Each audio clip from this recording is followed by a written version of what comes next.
നല്ല തിരക്ക് പിടിച്ച ദിവസമായിരുന്നു കേട്ടോ. പുലർച്ചെ 2 മണിക്കാണ് ഞാൻ വീട്ടിൽ നിന്ന് പോകുന്നത്. തിരിച്ച് വീട്ടിലോട്ട് കയറി ചെല്ലണതുണ്ടല്ലോ രാത്രി 8-8:30 ആയിട്ടുണ്ടാവും. നമ്മുടെ ഫസ്റ്റ് വർക്ക് വരുന്നത് കുമ്പളങ്ങിയിലായിരുന്നേ. ഒരു 3 മണിയായപ്പോഴേക്കും ഞങ്ങൾ ദേ കുമ്പളങ്ങിയിൽ എത്തിയിട്ടുണ്ട്. ശ്രുതിയാണ് കേട്ടോ നമ്മുടെ ഫസ്റ്റ് ബ്രൈഡ്. അപ്പോൾ നമ്മൾ എത്തിയപ്പോഴേക്കും ശ്രുതി എഴുന്നേറ്റ് റെഡി ആയിട്ടൊക്കെ ഉണ്ടായിരുന്നു. പക്ഷെ ആളൊന്ന് ഫ്രഷ് ആയിട്ടൊക്കെ വന്നപ്പോഴേക്കും കുറച്ച് സമയം പോയി. അങ്ങനെ നമ്മൾ വേഗം മേക്കപ്പ് ഒക്കെ സ്റ്റാർട്ട് ചെയ്തു കേട്ടോ. അപ്പോഴേക്കും ഞാൻ മേക്കപ്പ് ചെയ്ത സമയം കൊണ്ട് മേജ് എനിക്ക് ക്രിമ്പ് ചെയ്തൊക്കെ തന്നു കേട്ടോ. അതുകൊണ്ട് എനിക്ക് പെട്ടെന്ന് കാര്യങ്ങൾ കഴിക്കാൻ പറ്റി. അങ്ങനെ നമ്മൾ ശ്രുതിയുടെ മേക്കപ്പും കാര്യങ്ങളൊക്കെ കഴിഞ്ഞതേ നമ്മൾ അടുത്ത ലൊക്കേഷനിലോട്ട് പോവാണ് കേട്ടോ.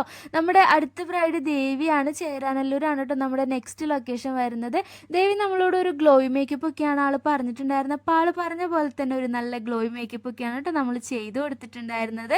പിന്നെ നമ്മുടെ ദേവിക്ക് ദേവിയുടെ 3 സാരി ചേഞ്ചിങ് കഴിഞ്ഞപ്പോഴേക്കും നമ്മൾ ഏതാണ്ട് പദം വന്ന അവസ്ഥയായിട്ടോ. കാരണം നമ്മൾ ഫുഡൊന്നും കഴിച്ചിട്ടുണ്ടായിരുന്നില്ല. ഈ ഫീൽഡിലോട്ട് വന്നു കഴിഞ്ഞാലുള്ള ഏറ്റവും വലിയ പ്രശ്നം വന്നിട്ട് നമുക്ക് കറക്റ്റായിട്ടുള്ള ഉറക്കം കിട്ടില്ല. പിന്നെ അതുപോലെ കറക്റ്റായിട്ട് ഫുഡ് കഴിക്കാൻ പറ്റില്ല. പക്ഷേ എത്രയൊക്കെ നമ്മൾ ടയേർഡാണെങ്കിലും നമ്മുടെ ബ്രൈഡ്സിൻ്റെ കയ്യിൽ നിന്ന് കിട്ടുന്ന പോസിറ്റീവായിട്ടുള്ള റിവ്യൂസ് ഉണ്ടല്ലോ, അത് കിട്ടുമ്പോൾ നമ്മളിതൊക്കെ മറന്നു പോകും കേട്ടോ.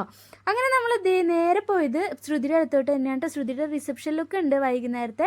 അങ്ങനെ അതിനാൾ ചൂസ് ചെയ്തിട്ടുണ്ടായിരുന്ന നല്ലൊരു അടിപൊളി ബ്ലാക്ക് കളർ സാരിയും അതിനനുസരിച്ചുള്ള ഓർണമെൻറ്റ്സ് ഒക്കെ ആയിരുന്നു കേട്ടോ. അപ്പോൾ അതിന് ചേർന്ന രീതിയിലുള്ള ഒരു ഗ്ലോയി മേക്കപ്പും മെസ്സി ഹെയർ സ്റ്റൈലൊക്കെയാണ് നമ്മൾ ചെയ്ത് കൊടുത്തിട്ടുണ്ടായിരുന്നത്. അങ്ങനെ ഇതൊക്കെ കഴിഞ്ഞ് എറണാകുളത്തെ ബ്ലോക്കും കഴിഞ്ഞ് ഒരു 8:30